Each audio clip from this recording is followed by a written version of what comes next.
Everyone, सभी प्यारे बच्चों का अगेन वेलकम करता हूँ वाईटी योर इंग्लिश ट्यूटर पे। आज की क्लास स्पेशल आपके लिए एक नई थीम का आर्टिकल कवर करेंगे। बायोलॉजी की थीम में लिखा हुआ आर्टिकल है दवाओं पे और ह्यूमन बॉडी पे। जब कोई दवाई आप इतनी ज़्यादा खा लेते हो कि वक्त पड़ने पे वो दवाई आप पे काम करना बंद कर दे, इसको बोलते हैं अंग्रेजी में एंटी माइक्रोबियल रेजिस्टेंस। और ये एक बहुत साइलेंट पैंडमिक है, पूरी दुनिया में ये समस्या फैलती जा रही है। चलिए शुरू करते हैं इसको अपने क्विज़ के साथ में। क्लास में सब कुछ बेसिक से होगा, ग्रामर भी, वोकैब भी, कॉम्प्रिहेंशन भी। आज मैंने एक पैराजंबल का सेट भी रख दिया आपके लिए क्विज़ में। क्लास के अंत में इन सभी क्वेश्चंस को अपने को सॉल्व करना है। पूरे मन से क्लास को लोगे तो 10 में से 10, 9 में से 9 आपको नंबर मिलने चाहिए। ये आपका ऑब्जेक्टिव है। चलिए बिना देरी के आइए लेक्चर को शुरू करें।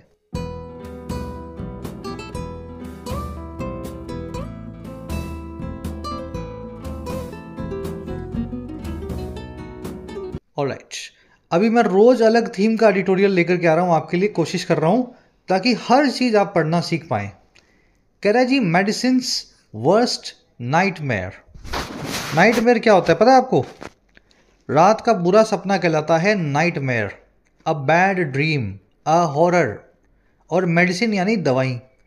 कह रहा है जी दवाइयों का सबसे बुरा सपना मेडिसिन्स का सबसे बड़ा नाइटमेयर। समझ गए? चलिए, अब ये जो मेडिसिन वर्ड है, दवाई जिसको आप समझते हैं, मेडिसिन वर्ड का एक और मीनिंग भी होता है डॉक्टरी, इलाज की प्रक्रिया, ट्रीटमेंट, इसको भी मेडिसिन बोलते हैं।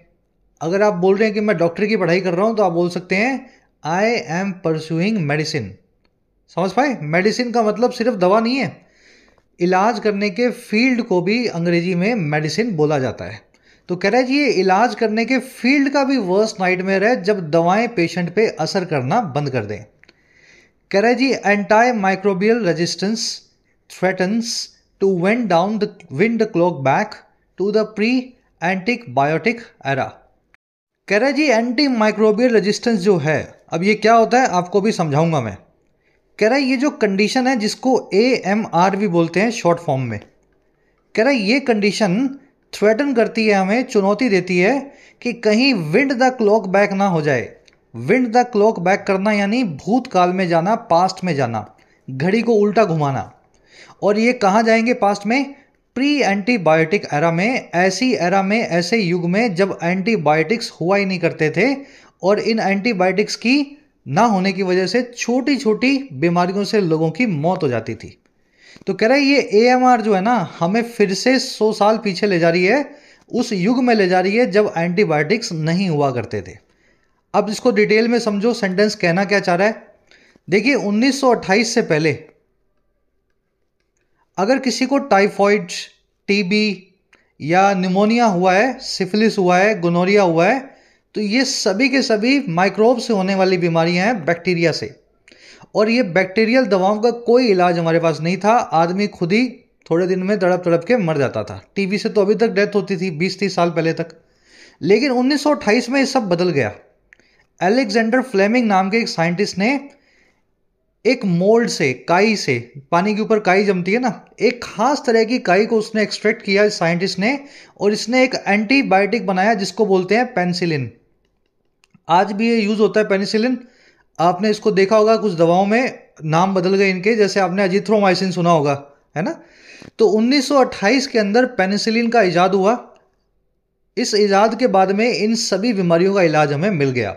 फिर पेनिसिलिन को हमने और रिफाइन किया, इसके साइड इफेक्ट्स को कम किया, और आज की डेट में जो ओवर द काउंटर एंटीबायोटिक्स आप और मैं खा रहे हैं, इसी पेनिसिलिन की बदौलत खा रहे हैं, और इन बीमारियों का इलाज हमें बहुत अच्छे से मिल चुका है। लेकिन ये पेनिसिलिन इतना ज़्यादा हमने ले लिया है, इतना ज़्यादा ओवर द काउंटर यूज़ किया है कि अब ये दवाएं हमारी बॉडी पे असर करना धीरे धीरे बंद कर रही हैं। तो कह रहा है जी ये जो एंटी माइक्रोबियल रेजिस्टेंस आ रही है, इसकी वजह से एक दिन फिर ऐसा आएगा जब 1928 की एरा में हम पहुंच जाएंगे, दवाएं हमारे पास होंगी लेकिन बॉडी पे काम नहीं करेंगी। समझ गए ना? तो हमने जरूरत से ज़्यादा एंटीबायोटिक्स खा ली हैं जो हमें नहीं खाने चाहिए थे। एंटी माइक्रोबियल रेजिस्टेंस अब मेरे ख्याल से आपको समझ में आ गया होगा। दवा तो रखी है लेकिन बॉडी पे असर नहीं कर रही। इसकी वर्ब है threatens, wind the clock back करना, घड़ी को उल्टे टाइम ले जाना, घड़ी की चाबी उल्टी घुमाना, वक्त को पीछे ले जाना। चलिए, आज का आर्टिकल थोड़ा सा बायोलॉजी की थीम है तो इसलिए समझाना पड़ेगा आपको बीच बीच में, लेकिन मजा आएगा आपको। क्लॉक से बनने वाले सारे फ्रेजेस एक साथ देख लेते हैं। पहले के टाइम में आपने घड़ियां देखी होंगी जिनकी चाबी घुमाई जाती थी हाथ से, उनमें सेल नहीं डलता था। आप सुबह उठो, अपनी घड़ी की ऐसे ऐसे करके गोल गोल चाबी घुमाओ, हाथ से घड़ी को घुमाओ, अपने आप घड़ी जो है 2-3 दिन के लिए रिचार्ज हो जाएगी। अगर आप घड़ी को उल्टा घुमाएंगे तो वो उल्टा चलने लगती थी, तो उसी से फ्रेजल वर्ब बनाई गई है या फ्रेज बनाया गया, विंड द क्लॉक बैक करना, अर्लियर टाइम की तरफ जाना, भूतकाल में, पास्ट में जाना। फिर एक और इडियम बनती है लाइक क्लॉक वर्क। अगर कोई काम को आप बिल्कुल घड़ी के अंदाज में करते हैं, घड़ी क्या करती है, घड़ी को ऐसे ऐसे ऐसे ऐसे घूमते रहना है। कभी भी ऐसा नहीं होगा घड़ी ऐसे घूम रही है फिर ऐसे घूम रही है फिर ऐसे, नहीं। घड़ी का काम फिक्स्ड है, एक ही दिशा में क्लॉक वाइज मैनर में वो घूमती रहेगी। तो अगर सिस्टमैटिक तरीके से किसी काम को बार बार रिपीट करते हैं, टू रिपीट समथिंग सिस्टमैटिकली, तो वो होता है लाइक क्लॉक वर्क। ठीक है ना। जैसे बैंक में क्लर्क बैठा है, उसका काम कैसा है, लाइक क्लॉक वर्क। सुबह आएगा, पैसे गिनेगा, नोट है ना, लेगा या देगा, जो भी हिसाब करेगा, और शाम को चला जाएगा। तो इस तरह के काम को बोलते हैं लाइक क्लॉक वर्क। अगला जो अपने पास फ्रेज है, बीट द क्लॉक या रेस अगेंस्ट द क्लॉक। दोनों का मतलब होता है किसी काम के लिए जिसके लिए वक्त बहुत कम है, आप उसको जल्दबाजी में करें। भाई काम 5 बजे तक हो जाना चाहिए, घड़ी में तो 5 बजेंगे ही, 5 बजे के वक्त, लेकिन काम आपको 5 बजे से पहले करना है। तो आप क्या कर रहे हैं, रेस्ट अगेंस्ट द क्लॉक कर रहे हैं। घड़ी में 5 पहले बजेंगे या आपका काम पहले होगा, आप इसलिए घड़ी के साथ में रेस लगा रहे हैं। ठीक है। और बीट द क्लॉक का मतलब होता है काम को वक्त पे पूरा कर लेना। घड़ी में 5 नहीं बजे, लेकिन आपका काम पूरा हो चुका है। तो ये दोनों फ्रेज मैं लिख नहीं रहा हूं, ध्यान रखना। किसी काम की डेडलाइन पे जब होती है तो उसको आप बीट द क्लॉक या रेस अगेंस्ट द क्लॉक करते हैं। चलिए जल्दी से आगे बढ़ेंगे, आर्टिकल की वोकैब पर नजर डालेंगे। सारे वर्ड शुरू में एक साथ देख लो ताकि थोड़ा सा आपको पढ़ते हुए बीच में आपको बार बार डिस्टर्बेंस नहीं हो। क्लास अच्छी लगती है, ये जो अलग अलग तरह के मैं इनिशिएटिव करता हूँ, आपको हर तरह की चीज़ पढ़ने में और समझने में आए, तो अच्छी क्लास के लिए एक लाइक और एक शेयर जरूर दिया करो ताकि इन क्लासेस को मैं रेगुलरली ला सकूँ। ठीक है, यूट्यूब पे तो अपनी क्लासेस आ ही रही हैं। इन क्लासेस के साथ में आपको अगर स्ट्रक्चर्ड वे में गाइडेंस चाहिए हो अपने एग्जाम्स के लिए, तो डाउनलोड करें YET your English tutor app को। कमेंट सेक्शन में इसका लिंक मिलेगा। आपकी अपनी ऐप है, बहुत अफोर्डेबल प्राइसेस में क्वालिटी कंटेंट वाले कोर्सेज आपको मिल जाते हैं ऐप पे। जैसे राइटिंग का कोर्स, इस कोर्स में 60 से 70 घंटों में आपको इंग्लिश राइटिंग सिखाई जाती है। फिर आपको ऐसे लिखना हो, रिपोर्ट लिखना हो, आंसर लिखना हो, प्रेसी लिखना हो, ये सब इसमें बेसिक से कवर होता है। 50,000 से भी ज़्यादा बच्चे इस कोर्स में एनरोल्ड हैं, फ़ायदा ले चुके हैं। इसी तरीके से आपको मिशन सिविल सर्विसेज कोर्स मिलेगा, जो कि राइटिंग कोर्स का ही बड़ा फॉर्म है। इसमें आपको सारे टॉपिक जो सिविल सर्विसेज के लिए जरूरी हैं राइटिंग के हिसाब से, जैसे answer writing, प्रेसी writing, CSAT, descriptive, ये सारे टॉपिक आपको 200 घंटे के इस कोर्स में अच्छे से तैयार करवाए जाते हैं। कोर्स पे भी कुछ कूपन चल रहे हैं, फ़ायदा ले लेना। बैंकिंग और SSC के कोर्स में फुल प्रैक्टिस सेट्स मिलेंगे आपको। प्रीलिम्स, मेंस के, क्लरिकल PO के एक साल के प्रैक्टिस कोर्स हैं। हर क्वेश्चन को आप प्रीवियस ईयर पेपर्स के साथ में तैयार कर सकते हैं। ऐप का लिंक कमेंट सेक्शन में है। कोई क्वेरी हो तो ये व्हाट्सएप नंबर है, इस नंबर पे आप टीम से जुड़े, उनसे कुछ पूछना हो तो पूछ पाएंगे। ऑलराइट, वोकैब शीट है अपनी, शुरू करेंगे ट्रांसपायर से। बहुत दिनों बाद ये वर्ड आया है। ट्रांसपायर का मतलब होता है किसी घटना का घटित होना, हैपन होना, अकर होना। हैपन और अकर को अनफोल्ड होना भी बोलते हैं। You will see the word unfold in the article today. What actually transpired, happened, occurred और unfolded in Aarushi case is still a mystery. जो चीज सच में हुई, एक्चुअली ट्रांसपायर हुई या अकर हुई आरुषि मर्डर केस में, आज भी वो एक रहस्य है, एक मिस्ट्री है। तो ये ट्रांसपायर वर्ड का सिनोनिम आप आर्टिकल में देखेंगे। ट्रांसपायर वर्ड का एक और मीनिंग भी होता है, आज नहीं आया वो, दूसरा मीनिंग होता है किसी चीज का सबके सामने आना। इट हैज ट्रांसपायर्ड, ऐसा सबको पता लगा है। It has transpired that the IMF has rejected financial assistance to Pakistan, कि IMF ने रिजेक्ट कर दिया है, मना कर दिया है फाइनेंशियल असिस्टेंस प्रोग्राम को पाकिस्तान के। हालांकि ये सेंटेंस अब गलत हो गया, अभी पाकिस्तान को नया बेल आउट पैकेज मिला है $8 बिलियन का, तो ये सेंटेंस जो है पुराना बना हुआ है। चलिए अगला वर्ड है इम्पेंडिंग। कल भी आया था, आज फिर आ गया। हर वो चीज़ इम्पेंडिंग है जो ऐसा कह रही है आई एम पेंडिंग। जो चीज़ होने ही वाली है, नियर और सर्टेन है, होनी ही होनी है, उस चीज़ को आप अंग्रेजी में बोलते हैं इम्पेंडिंग। जो वॉर होने वाली है वो इम्पेंडिंग वॉर है। जो समझ गए ना, कोई भी चीज़। The leaders of the two countries held parleys to avert an impending war. दोनों कंट्रीज के लीडर्स ने पार्लेज को हेल्ड किया। हेल्ड करना यानी रखना या ऑर्गेनाइज करना, पार्लेज यानी बातचीत। दोनों कंट्रीज के लीडर्स ने बातचीत को ऑर्गेनाइज किया ताकि बचा जा सके एक ऐसी वॉर से जो इम्पेंडिंग थी, जो होने वाली थी।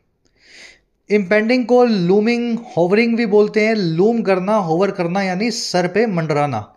हिंदी में बोलते हैं सर पे मंडराना। तो जो चीज़ सर पे मंडरा रही है वो इम्पेंडिंग ही है ना। खतरा सर पे मंडरा रहा है तो मतलब खतरा आने वाला है। तो looming word you will C in the article today.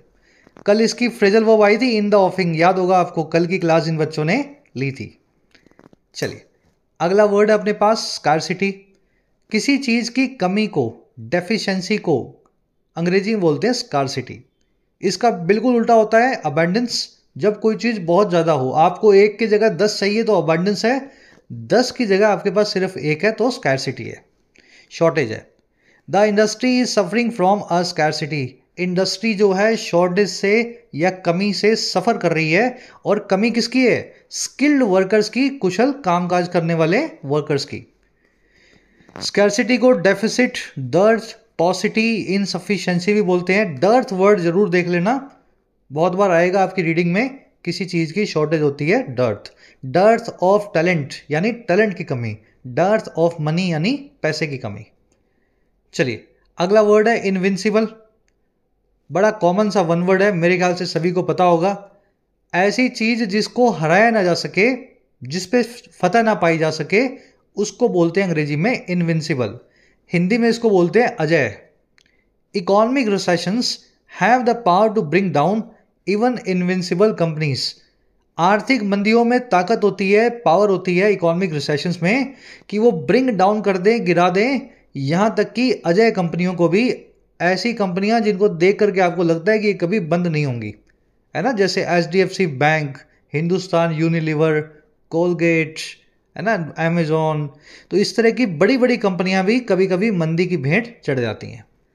चलिए इनविंसिबल को अनअसेलेबल, इनडोमिटेबल, इम्प्रेग्नेबल, इनडिस्ट्रक्टिबल भी बोलते हैं। असेल करना यानी हमला करना, अनअसेबल यानी जिस पे हमला ना किया जा सके।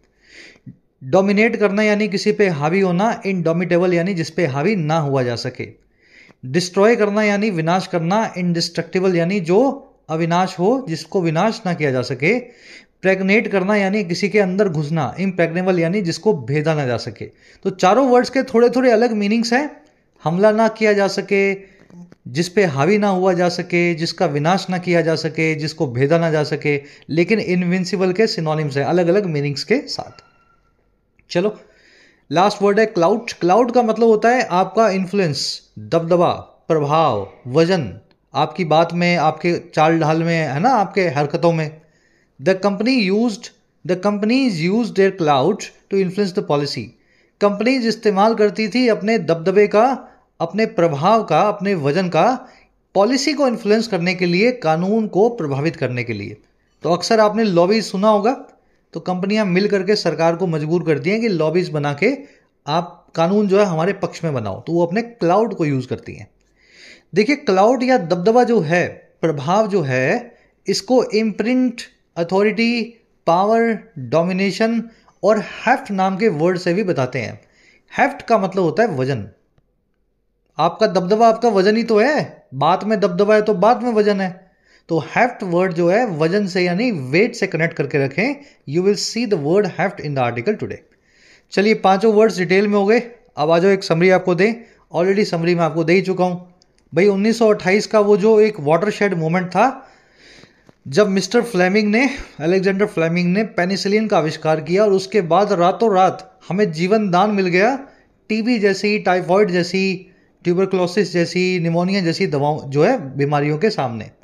लेकिन पिछले 100 सालों में इतना ज़्यादा एंटीबायोटिक का यूज़ हमने कर लिया है, कुछ भी हुआ, जुकाम हुआ, एंटीबायोटिक ले आए, और मिल भी जाती है। आप केमिस्ट की शॉप पे जाओ, बोलो मुझे डॉक्सीसाइक्लिन दो, मुझे आप एजिथ्रोमाइसिन दो, दे देगा वो आपको, जो देनी नहीं चाहिए एक्चुअल में उसको।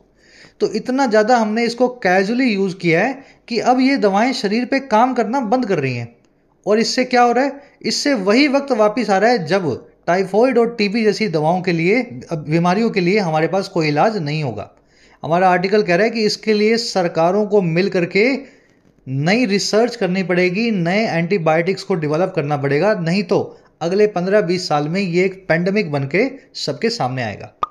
आज की टोन है अर्जेंट और कंसर्न दिखा रहा है, चिंता और अर्जेंसी की बात कर रहा है, कुछ जल्दी ही करना चाहिए। चलिए शुरू करें। कह रहा है जी, इन लागोस नाइजीरिया अ ग्रिम रियलिटी अनफोल्ड्स। कह रहा है लागोस में, नाइजीरिया में एक बहुत ही ग्रिम सी रियलिटी, ग्रिम का मतलब होता है उदास कर देने वाली, परेशान कर देने वाली, ऐसी चीज जिसमें बहुत ज़्यादा सैडनेस हो। तो कह रहा है जी, एक बहुत ही सैडनेस वाली रियलिटी या बहुत ही उदास करने वाली हकीकत हमारे सामने आती है, अनफोल्ड होती है। और कैसे होती है भाई? कह रहा है जी, as babies battle life threatening drug resistant sepsis. जैसे जैसे बेबीज जो हैं, छोटे बच्चे जो हैं 1 साल 2 साल के, वो बैटल करते हैं, वो झगड़ते हैं, लड़ते हैं लाइफ को थ्रेटन कर देने वाली इस सेप्सिस नाम की बीमारी से, जो ड्रग रेजिस्टेंट है, जिसपे ड्रग्स का कोई इफेक्ट नहीं हो रहा। समझ गए ना, एंटीबायोटिक जिस पे काम नहीं कर रहे। चलिए, ग्रिम रियलिटी सब्जेक्ट है, अनफोल्ड्स इसकी वर्ब है। अनफोल्ड होना, हैपन होना, ट्रांसपायर होना, अकर होना, किसी चीज का घटित होना, सबके सामने कम अबाउट होना। ठीक है। बेबीज की वर्ब है बैटल, लाइफ थ्रेटनिंग मतलब जो लाइफ को थ्रेटन करे, जो जिंदगी के लिए खतरनाक हो, जीवन के लिए। और ड्रग रेजिस्टेंट यानी जिस पे ड्रग का रेजिस्टेंस आ रहा हो, जिस बीमारी पे ड्रग्स काम ना कर रही हो। सेप्सिस एक बीमारी होती है, एक इन्फेक्शन होता है ब्लड का जनरली। तो इसमें आपके ब्लड के अंदर बैक्टीरिया आ जाते हैं और ठीक है ना, पूरा बॉडी जो है बैक्टीरिया से इन्फेस्टेड हो जाता है। कह रहे जी, meropenem one of the strongest antibiotics is their last hope. कह रहे जी, मैरोपेनम नाम का जो एंटीबायोटिक है, जो अर्थ पे पाए जाने वाले एंटीबायोटिक्स में सबसे स्ट्रॉन्ग है, वन ऑफ द स्ट्रॉन्गेस्ट नहीं है, स्ट्रॉन्गेस्ट ही है। कह रहे जी, मैरोपेनम नाम का जो एंटीबायोटिक बचा है ना लास्ट में, वो उनकी आखिरी आशा है, आखिरी होप है। कह रहे जी, but often the treatment itself proves fatal. कह रहे लेकिन अक्सर जो ट्रीटमेंट है इस एंटीबायोटिक से, मैरोपेनम से, वो खुद ही प्रूव होती है, साबित हो जाती है जानलेवा या फेटल। तो मैरोपेनम एक इंट्रावेनस इंजेक्शन होता है, आप इसको सर्च करना नेट पे। दुनिया में सबसे स्ट्रॉन्ग एंटीबायोटिक है, जिसपे कोई चीज असर ना कर रही हो, कोई दवाई असर ना कर रही हो, वहां लगाया जाता है मैरोपेनम। कह रहा है जी, इसकी पर ये है बड़ा खतरनाक, अगर इसको भी 3 4 5 बार लगाना पड़े ट्रीटमेंट में, तो ये खुद ही जान ले लेगा बॉडी की। तो कह रहा है जी, ये एंटीबायोटिक लास्ट में एक आखिरी आशा के तौर पे यूज कर रहे हैं छोटे बच्चों पे, लेकिन अक्सर यही जानलेवा निकलता है। मैरोपेनम की वर्ब है इज, ट्रीटमेंट की वर्ब है प्रूव्स। फेटल यानी जानलेवा, डेडली या लीथल। कह रहा है limited medical supplies and rampant infections in hospitals add fuel to the fire. कह रहा है जी, जो लिमिटेड मेडिकल सप्लाई है, सप्लाई मतलब समझ गए ना, किसी चीज़ की कितनी एक्सेसिबिलिटी है, कितनी जगह कितनी मिल रही है वो आपको। कह रहा है जी, बहुत कम जो सप्लाई है, सीमित सी सप्लाई इस दवाई की, और रैम्पेंट होता हुआ इन्फेक्शन है। रैम्पेंट यानी खुलेआम बढ़ता हुआ, जोरों से, आउट ऑफ कंट्रोल। कह रहा है, और ये कहाँ हो रहा है? हॉस्पिटल्स में। कह रहा है ये फ्यूल टू द फायर को ऐड करता है, आग में और घी देने का काम करता है। ऑलरेडी सेप्सिस इतनी गंदी बीमारी है जिसका कोई इलाज नहीं है, कोई दवाई इस पे काम नहीं कर रही, ऊपर से जो मैरोपेनम है वो भी बहुत कम है और इन्फेक्शन बहुत तेजी से फैल रहा है, इससे आग में घी का काम कर रहा है। ये पूरा कंडीशन जो है add fuel to the fire कर रहा है। मेडिकल सप्लाईज एंड इन्फेक्शंस की वर्ब है ऐड। रैम्पेंट यानी धड़ल्ले से होता हुआ और अनकंट्रोलेबल मैनर में होती हुई कोई काम। रैम्पेंट वर्ड को अगर याद रखना हो तो इसको याद रखें भारत में करप्शन से। देश में कैसा करप्शन है? खुलेआम होता हुआ, अनकंट्रोलेबल। सबको पता है करप्शन होता है, सबको पता है किसने किस काम के लिए कितना पैसा लगेगा, लेकिन कोई किसी को, मतलब सरकार को भी पता है कि यहाँ पे करप्शन हो रहा है, लेकिन सरकार भी तैयार नहीं है करप्शन खत्म करने के लिए। तो ये होता है जी खुलेआम होने वाला, धड़ल्ले से रैम्पेंट करप्शन। चलिए आगे बढ़ते हैं। कह रहे जी, meanwhile at the United Nations General Assembly in New York, global leaders unanimously approved a major political declaration.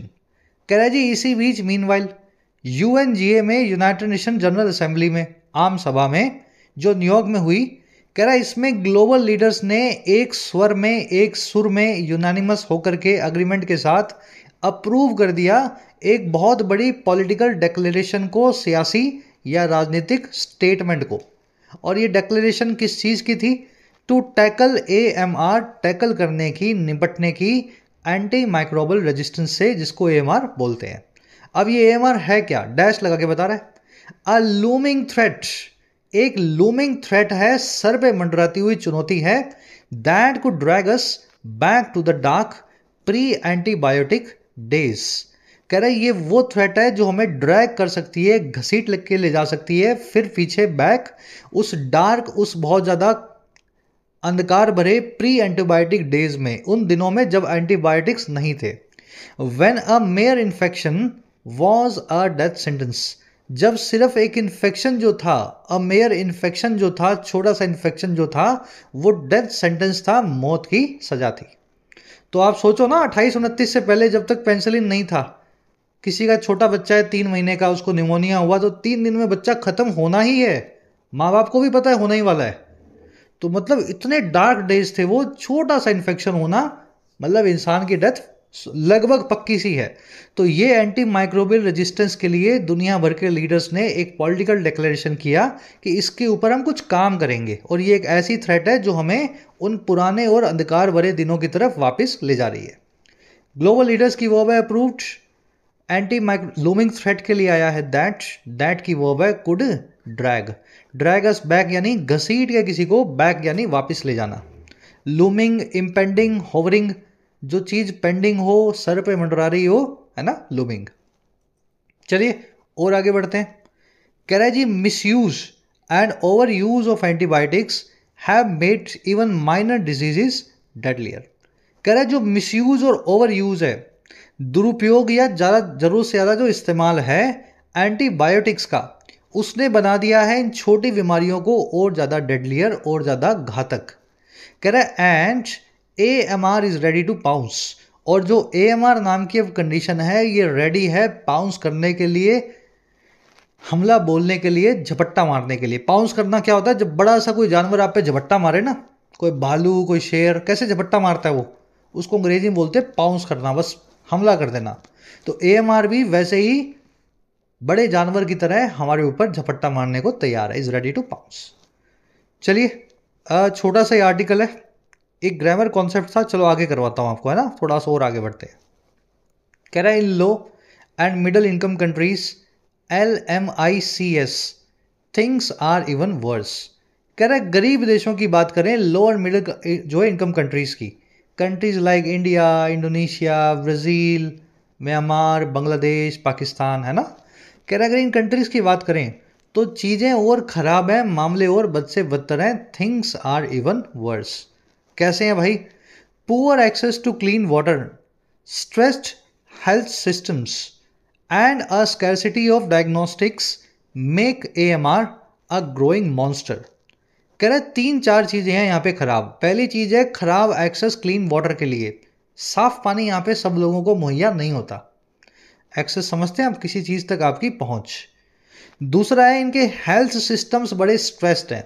Stretch यानी किसी चीज़ को रबड़ की तरह खींचना, खींच के रबड़ को लंबा कर देते हैं ना, तो जब किसी चीज़ को आप ऐसे तनाव में लाते हैं उसको बोलते हैं स्ट्रेच करना। इनके हेल्थ सिस्टम भी तनाव में है, डॉक्टर्स कम है, मरीज ज़्यादा है।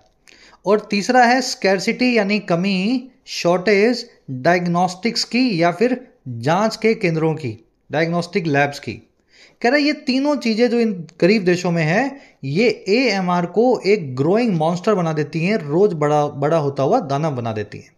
साफ पानी नहीं है तो गंदी बीमारियां ज़्यादा होंगी, हेल्थ सिस्टम आपके स्ट्रेस्ड हैं तो डॉक्टर के पास टाइम ही नहीं है आपको इलाज करने का, और डायग्नोस्टिक की स्कैरसिटी है तो आपको टेस्ट करवाने के लिए भी कोई फैसिलिटी ज़्यादा है नहीं घर के आसपास। अब ये AMR जो है आपके लिए और ख़तरनाक रूप ले लेगा। चलिए सिंपल सेंटेंस, तीनों की वर्ब है मेक, हेल्थ सिस्टम्स, एक्सेस और स्कैरसिटी। कह रहा है जी and if hospitals were not dangerous enough they are now hotbeds for these invincible infections. और कह रहा है अगर इन गरीब देशों में हॉस्पिटल्स पहले ही डेंजरस इनफ नहीं थे, आपको पता है ना, हमारे देश में हॉस्पिटल अगर आप जा रहे हैं और रह रहे हैं, मास्क नहीं पहन रहे हैं, भूखे पेट है, तो आपको कोई ना कोई इन्फेक्शन हो जाएगा। ये सच बात है, क्योंकि हॉस्पिटल्स में क्लीनलीनेस उतनी नहीं है अपने कंट्रीज़ के अंदर। कह रहा है अगर हमारे हॉस्पिटल पहले ही कम डेंजरस थे, पहले ही कम खतरनाक थे, तो अब जो है ना वो हॉट बेड्स बन चुके हैं, एकदम हॉट स्पॉट बन चुके हैं। और किसका? इन इनविंसिबल इन्फेक्शंस का, ऐसे इन्फेक्शंस जो इनविंसिबल हैं, जिनको हराया ना जा सके, जिनको, सही है ना, जिनको ट्रीट ना किया जा सके। समझ गए? हॉस्पिटल्स की वर्ब है वर, दे की वर्ब है, दे की वर्ब है आर। हॉट बेड होना यानी किसी चीज़ का एपी सेंटर होना, एकदम बीच, बिल्कुल जो सेंटर होता है जहां से सब चीज़ें निकलती हैं, उसको बोलते हैं हॉट बेड्स। चलिए, इनविंसिबल आप समझते हैं, जो इनडिफैटिजेबल हो, इंडोमिटेबल हो, अनअसेलेबल हो, इंडिस्ट्रक्टिबल हो, इम्प्रैग्नेबल हो, सारे वर्ड्स करवाए थे ना, जो अजय अमर हो, जिसको हराया ना जा सके। कह रहे हैं जी, but wait, it is not just a misuse of antibiotics, that's the problem in LMICs। कह रहा लेकिन रुको, सिर्फ मिसयूज जो है एंटीबायोटिक्स का, बिना बात के एंटीबायोटिक्स जो हर आदमी खा रहा है अपने देश में, कह रहा है सिर्फ ये जो चीज़ है, ये नहीं है प्रॉब्लम इन LMICs में। नॉट जस्ट द मिसयूज, सिर्फ यही प्रॉब्लम नहीं है। In many places that tools aren't even available, बहुत सारे प्लेसेस में टूल्स भी अवेलेबल नहीं है कैसे इन चीज़ों का इलाज किया जाए। यानी गरीब देश हो तो वहाँ पे अगर इलाज के सही संसाधन ना हो, रिसोर्सेज ना हो, तो AMR एक अकेली प्रॉब्लम नहीं है। ये प्रॉब्लम भी हो सकती है कि इलाज के लिए दवाएं या इक्विपमेंट वहाँ पे अवेलेबल नहीं थे, tools are not even available. चलिए, एक दो कॉन्सेप्ट है, फटाफट ग्रामर के देख लेते हैं। ये जो ऊपर आपने अ मेयर और मेयरली वाला कॉन्सेप्ट सीखा होगा, वही कॉन्सेप्ट है। A merely is equal to merely a, याद है ना? A mere is equal to merely a. तो याद रखना है सिंपल कॉन्सेप्ट को, इससे आपके कई नंबर, कई जगह नंबर आपके बनेंगे। मेयर अ ना लिखें, अ मेयरली ना लिखें, a mere is equal to merely a. बहुत लंबा कॉन्सेप्ट है जो बहुत शॉर्ट में आपको मैंने बताया। दूसरा कॉन्सेप्ट ये था जी, इनफ नाम का एडवर्ब जब भी एडजेक्टिव के लिए आएगा एडवर्ब बन के, उसके बाद में आएगा। इनफ डेंजरस नहीं, डेंजरस इनफ। डेंजरस एक एडजेक्टिव है, डेंजरस का मतलब होता है खतरनाक, खतरे से भरा हुआ। एडजेक्टिव है ना, खतरनाक आदमी, खतरनाक सिचुएशन, जो भी खतरनाक के आगे नाउन लगाओगे। लेकिन डेंजरस के लिए जब एडवर्ब आएगी इनफ नाम की, तो वो इनफ एडवर्ब डेंजरस के बाद में आएगी। नाउन के लिए इनफ पहले आता है, एडजेक्टिव्स के लिए इनफ बाद में आता है। Rich enough, poor enough, good enough, bad enough, है ना, हमेशा इनफ को बाद में लगाना है एडजेक्टिव्स के। तीसरा जो कॉन्सेप्ट है ये है वन वर्ड्स का। ये जो IBLE या ABL से खत्म होने वाले वन वर्ड्स हैं, शुरू होते हैं इन से, अन से, इनको आपको सबको याद रखना है तो ये बहुत सारे, लेकिन ये 3-4 जो भूल जाते हो वो मैंने आपके सामने लिख दिए हैं। इम्प्रेग्नेबल, इलेजिबल, इनडिफैटिजेबल और इनडिस्पेंसिबल। आराम से वीडियो को पॉज करो, खुद से याद करो कितने आपको आते हैं। करवाए हुए सारे, अभी फिर से भी करवाऊंगा, एक बार आप अपना रिवीजन करके देखो। चलो, जिन बच्चों को याद है कमेंट्स में शॉर्ट्स में डाल देना, है ना, शॉर्ट में लिख के। देखिए, प्रेग्नेट करना यानी भेदना। जैसे आपने किसी किले को, किसी शहर को, जैसे रशिया ने यूक्रेन को भेद दिया है ना, प्रेग्नेट कर दिया। तो इम्प्रेग्नेबल यानी जिसको भेदा ना जा सके, something that can not be प्रेग्नेटेड या पेनिट्रेटेड। ठीक है, इसी से वर्ड बना है प्रेग्नेंट। जब एक मेल जो है एक फीमेल को प्रेग्नेट करता है यानी पेनिट्रेट करता है, उसी के बाद में प्रेगनेंसी होती है ना, तो वहीं से प्रेगनेंसी नाम का वर्ड भी हमने निकाला हुआ, पेनिट्रेशन से कनेक्टेड है। समझ रहे हो ना क्या कह रहा हूं? पेनिट्रेट करना, अंदर घुसना किसी एरिया के। चलिए, इलेजिबल, ऐसी चीज जो लेजिबल ना हो, जो पढ़ी ना जा सके, इसको बोल सकते हैं अनरीडेबल। अगर आपकी हैंडराइटिंग किसी को समझ में नहीं आती है, आप खुद ही लिखते हो और खुद ही बाद में सोचते हो क्या लिख बैठा, ऐसी हैंडराइटिंग को अंग्रेजी में बोलेंगे इलेजिबल हैंडराइटिंग।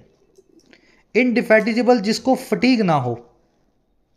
फटीग समझते हैं आप? फटीग का मतलब होता है थकान। इनडिफैटिजेबल मतलब टायरलेस, जिसको थकाया ना जा सके, something that can not be exhausted. अगर आप में ऐसा इरादा है मेहनत करने का जिससे आप थकते नहीं हैं, तो आपके अंदर इनडिफैटिजेबल इरादा है, टायरलेस हो आप। लास्ट वर्ड है इंडिस्पेंसिबल, ऐसी चीज जिससे डिस्पेंस विद ना किया जा सके, जिससे छुटकारा ना पाया जा सके, जिसके बिना रहा ना जा सके, वो इंडिस्पेंसिबल है। Something something without which you can not adjust. ठीक है ना, जैसे स्टूडेंट के लिए पढ़ाई जो है वो इंडिस्पेंसिबल है। तो इस तरीके से आप इसको याद रखें। चारों पांचों वर्ड्स हैं, अच्छे लेवल के हैं, आसान वाले मैंने छोड़ दिए और ढंग के लेवल के जो हैं सारे आपके सामने लिख दिए। चलो बढ़े आगे। आज के क्विज में पूछे मैंने, कह रहा है जी, from war zones in Gaza to battlefields in Ukraine, AMR has become an unexpected enemy. कह रहा है गाजा के वॉर जोन से लेकर के यूक्रेन के बैटल फील्ड्स तक AMR नाम की जो ये चीज़ है ये बन चुकी है एक ऐसा एनिमी, एक ऐसा दुश्मन जो अनएक्सपेक्टेड है, जिसके बारे में हमने सोचा नहीं था। Making wounds harder to heal and spreading like wild fire across borders. और ये काम हो रहा है वूंड्स को हार्डर बनाते हुए और मुश्किल बनाते हुए हील करना। वूंड यानी चोट, हील मतलब किसी चीज़ का सही होना। तो आपकी चोटें अब बहुत देरी से सही हो रही हैं, बहुत मुश्किल से सही हो रही हैं बैटल फील्ड में जो आपको मिली हैं, और ये सारे इन्फेक्शंस फैल रहे हैं वाइल्ड फायर की तरह जंगल की आग की तरह, बॉर्डर्स के आर पार, रशिया से यूक्रेन में, यूक्रेन से पोलैंड में। चलिए, AMR की वर्ब है हैज़ बिकम। कह रहा है जी, inaction predictably has a hefty price tag. जो इस पूरे मामले में हमारा इनएक्शन है, इनएक्शन का मतलब होता है कोई एक्शन ना लेना, बस मुंह ताकते रहना, देखते रहना तमाशा। कह रहा है जो तमाशा देखने का काम है इस पूरे AMR का, कह रहा है इसने बहुत प्रिडिक्टेबल मैनर में, जैसा हम प्रिडिक्ट भी कर सकते हैं, जैसा हमें पता भी था, इसने एक रखा है बहुत भारी, बहुत हेफ्टी, बहुत वजनदार प्राइस टैग को। प्राइस टैग यानी किसी चीज़ की कीमत, तो इसकी बहुत वजनदार कीमत भी हमारे ऊपर पड़ी है। और वो क्या है? $412 billion in extra health care cost. इतना बड़ा पैसा हेल्थ केयर की कॉस्ट में एक्स्ट्रा, यानी हॉस्पिटल्स में और डॉक्टर्स में इतनी ज़्यादा बड़ी खर्चे जो है extra. And 443 billions in loss productivity. इतना सारा पैसा लॉस प्रोडक्टिविटी के कारण, क्योंकि लोग बीमार थे, कुछ काम नहीं कर पाए, और ये हो रहा है बाय द नेक्स्ट डेकेड, अगले डेकेड तक, ऐसा समझ लो 2040 तक। If we don't act now, अगर हम आज काम नहीं करते हैं, हरकत में नहीं आते हैं, तो ये सारी कीमत हमें अगले 15 साल में चुकानी है, 10 साल में, अगर इस AMR की नाम की कंडीशन को हमने ठीक से टैकल नहीं किया। इनएक्शन आप समझ गए होंगे, हाथ पे हाथ धरे बैठा, इसकी वर्ब है हैज़, हेफ्टी यानी वजनदार, ठीक है। वी की वर्ब है डॉट। बाय लगा करके जब भी पॉइंट ऑफ टाइम दिया जाए तो आप बता रहे हैं एक डेडलाइन को, शाम को 5 बजे तक पहुंच जाना, प्लीज रीच बाय 5 PM, 5 बजे तक, तो by 5 PM। By the next decade यानी अगले डेकेड तक, अगले दशक तक। बाय ट्यूसडे यानी मंगलवार तक, ये काम मंगलवार तक होना है, तो this has to be done by Tuesday. तो बाय के साथ में जब भी कोई पॉइंट ऑफ टाइम मिले तो समझ लें एक डेडलाइन की बात हो रही है, एक आखिरी लास्ट डेट की बात हो रही है, ठीक है। चलिए, लास्ट में आपको सॉल्यूशंस देगा, छोटा सा पैराग्राफ है। कह रहा है द गुड न्यूज़, और अच्छी खबर क्या है? The good news, with the right political will, funding and smart investments, AMR interventions promise a return of $7 to $13 for every dollar spent. कह रहा है जी, सही पॉलिटिकल विल के साथ, राजनीतिक इरादे के साथ, और फंडिंग के साथ, और सही इन्वेस्टमेंट्स के साथ, AMR को लेकर के जो इंटरवेंशंस हैं, जो कदम हैं, वो प्रॉमिस करते हैं एक रिटर्न को, एक उपज को, एक फ़ायदे को, नफ़े को। रिटर्न क्या होता है? रिटर्न किसी चीज़ से मिलती है ना अपने को। रिटर्न है 7 से लेकर के $13 हर डॉलर जो आपने स्पेंड किया।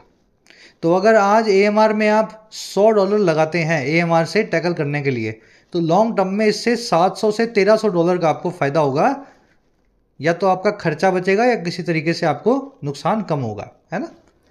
चलिए, कह रहा है जी, but we need to act fast, लेकिन हमें हरकत में आने की ज़रूरत फास्ट है, तेज काम हमें करना होगा।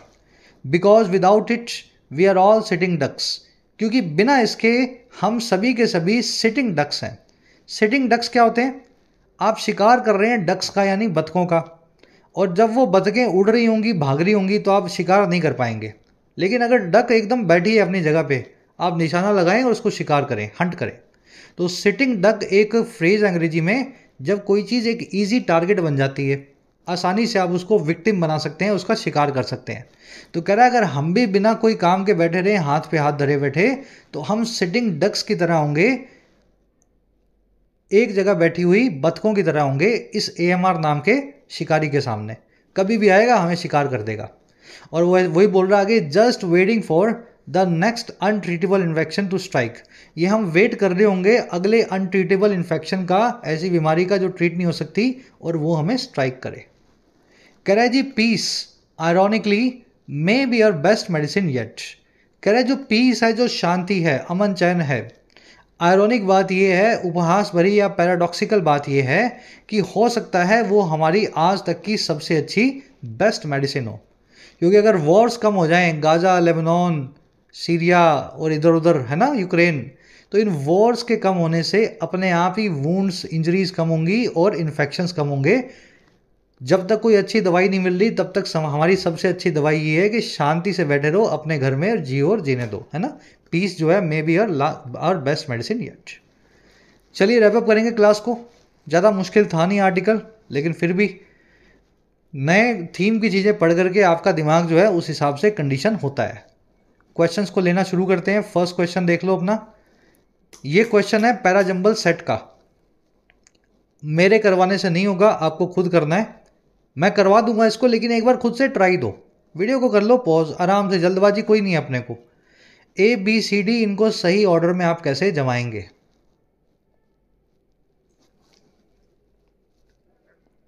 चलिए पॉज कर लेना। आई होप सब ट्राई दे रहे हो। अगर अभी भी आप ट्राई नहीं दे रहे हो तो आपकी मदद खुदा भी नहीं कर सकता, है ना। मतलब आप खुद की अगर हेल्प नहीं करोगे, कोई आपकी हेल्प नहीं करेगा। क्वेश्चन आपके सामने है, खुद से एक ट्राई आपको ज़रूर से देनी है। अब मैं आपको करवा देता हूँ। देखो जी, पहले में बता रहा है दुनिया भर में जो ग्लोबल इनएक्शन है AMR की वजह से, वो कैटास्ट्रॉफिक हेल्थ और इकोनॉमिक लॉसेज रखेगा। बहुत बड़े आर्थिक और स्वास्थ्य से रिलेटेड हमें नुकसान होंगे। दूसरा कह रहा है जी ओवर यूज और मिसयूज एंटीबायोटिक्स का, उसने एंटी माइक्रोबियल रेजिस्टेंस को बढ़ा दिया है। तीसरा कह रहा है जी जो गरीब देश हैं, लो इनकम कंट्रीज हैं, वो वर्सनिंग AMR को फेस करती हैं, AMR के खराब होते हुए रूप को फेस करती हैं, क्योंकि रिसोर्सेज कम है और हेल्थ इंफ्रास्ट्रक्चर इनका वीक है। और चौथा बोल रहा है कि वर्ल्ड लीडर्स अब रिकॉग्नाइज कर रहे हैं AMR को एक क्रिटिकल ग्लोबल हेल्थ थ्रेट की तरह। देखो, तीन जगह, दो जगह AMR आया है। AMR यहाँ आया, AMR यहाँ आया, AMR यहाँ आया, लेकिन AMR है क्या? AMR है जी एंटी माइक्रोबियल रेजिस्टेंस, और ये समझाया गया सेंटेंस नंबर 2 में।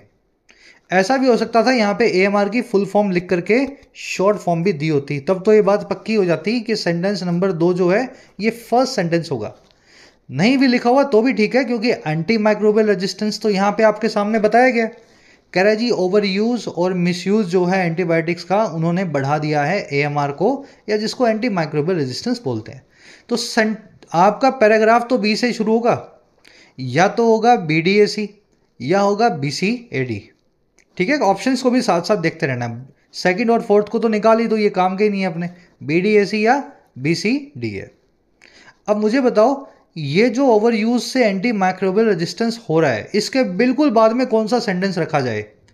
क्या ये सेंटेंस रखा जाए कि वर्ल्ड लीडर्स इसको रिकॉग्नाइज कर रहे हैं एक ग्लोबल हेल्थ थ्रेट की तरह, या ये रखा जाए सेंटेंस कि जो गरीब देश हैं वो वर्सन AMR को फेस करते हैं लिमिटेड रिसोर्सेज की वजह से? देखो जी, C आएगा B के बाद में। क्यों आएगा? फर्स्ट केस में आपको बताया गया AMR का रीजन यूज एंड ओवर या मिसयूज ऑफ एंटीबायोटिक्स, और दूसरे सेंटेंस में यानी C में आपको बताया गया है कि ये और ज़्यादा खराब हो जाता है जब ये दो चीज़ें भी हों, लिमिटेड रिसोर्सेज हों और हेल्थ इंफ्रास्ट्रक्चर आपका छोटा हो। समझ गए ना? होता किससे है? ओवर यूज और मिसयूज ऑफ एंटीबायोटिक्स से। गरीब देशों में और खराब होता है इन दोनों चीज़ों से। कारण बताए जा रहे हैं, B में भी कारण बताया, C में भी कारण बताया। उसके बाद में आएगा भाई साहब, अब तो देख लिया होगा आपने, D आएगा। इन्हीं चीज़ों की वजह से दुनिया भर के लीडर्स इसको एक ग्लोबल हेल्थ थ्रेट जो है अभी रिकॉग्नाइज करते हैं, और यही ग्लोबल इनएक्शन जो है, देखो ग्लोबल हेल्थ थ्रेट आई, फिर ग्लोबल इनएक्शन आएगा। इनएक्शन यानी हाथ पे हाथ धरे बैठना। कह रहा अगर ये हुआ तो ये लीड कर जाएगा बहुत विनाशकारी नतीजों तक। समझ गए ना? मेंस लेवल का है, बहुत सीधा नहीं है। आपको लग रहा होगा सर ये बहुत सीधे आते हैं एग्जाम में, जब ये वाला आएगा उसको भी तो सॉल्व करना है ना।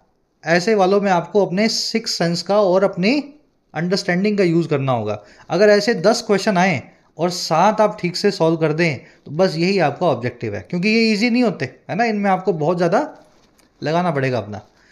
चलिए फर्स्ट में आंसर बन जाएगा आपका BCDA। कमेंट्स में बताना सर रोज पैराजंबल सेट चाहिए या नहीं चाहिए, क्योंकि बनाने में टाइम लगता है। फिर अगर मैं रोज लेकर के आऊं, अगर आपको इनसे आपको हेल्प मिले, ठीक है। प्राइमरी रीजन क्या है AMR का, जो एग्जाम में जो आर्टिकल में बताया गया है, बहुत इजी क्वेश्चन है। फर्स्ट कमेंट में आंसर मैं इसका डाल रहा हूं, क्या करवा दूं? प्राइमरी रीजन क्या है जी AMR का? प्राइमरी रीजन ये है जी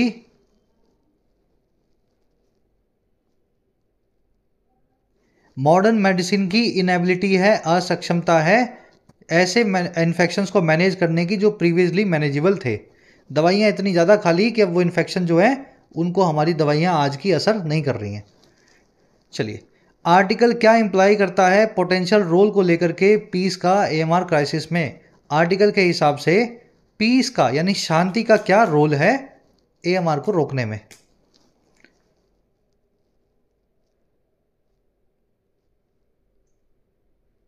देखो पीस जो है एलिमिनेट नहीं करेगी, पीस इरेलेवेंट नहीं होगी, पीस जो है इंपैक्ट्स को AMR के एड्रेस नहीं करेगी, है ना। पीस जो है इनडायरेक्टली एलिविएट कर देगी, धीमा बना देगी, मंदा बना देगी, नरम बना देगी AMR के क्राइसिस को, क्योंकि इससे इन्फेक्शन जो है कॉन्फ्लिक्ट जोन में धीमा फैलेगा। ठीक है, ए आंसर बनेगा थर्ड में। खुद से ट्राई देते रहो साथ में भाई, ऐसे मत देखो मेरा मुंह, खुद से करते रहना आपको। चलो बीच में कुछ क्वेश्चंस हैं वोकैब के, like clockwork, race against the clock, indefatigable, illegible और लास्ट में सिटिंग डक्स। सारे वर्ड्स आपको करवा दिए हैं, वही आप जो सीखे आप रिपीट करोगे। और लास्ट में आपको मिलेंगी 2 errors. By the time the meeting started she was enough confident to present her ideas clearly. ठीक है, एक एरर मिलेगी इसमें, आपको ढूंढ लेनी है। फर्स्ट कमेंट में आंसर मैंने वीडियो के नीचे डाल दिया है, जाओ अभी चेक करो। आंसर को देख करके बताना आउट ऑफ 10 आउट ऑफ 9 आपको कितने मार्क्स मिले। क्लास कैसी लगी आज की? जिन बच्चों ने पूरी देखी है जरूर से लिख करके बताना सर पूरी देखी है और इंटरेस्टिंग लगी है PD एंड PDI। जो भी आपका फीडबैक हो कमेंट सेक्शन में डाला करो, ताकि ऐसी क्लासेस को, इस तरह के आर्टिकल्स को और भी लाया जाए। कल आपसे लेंगे मुलाकात कल की क्लास में। जिन बच्चों को कोर्सेज की ज़रूरत है, एक्स्ट्रा क्लासेस की ज़रूरत है, you can take the benefits of the courses. Application को डाउनलोड करें YT ऐप को, आपको राइटिंग का, SSC का और बैंकिंग का, इनफैक्ट UPSC का भी कोर्स मिल जाएगा। अफोर्डेबल कोर्सेज है, मेहनत करना चाहते हैं तो ऐप को डाउनलोड करें, कमेंट सेक्शन में लिंक रखा गया है, you can take the benefits. चलिए अंटिल देन साइनिंग आउट।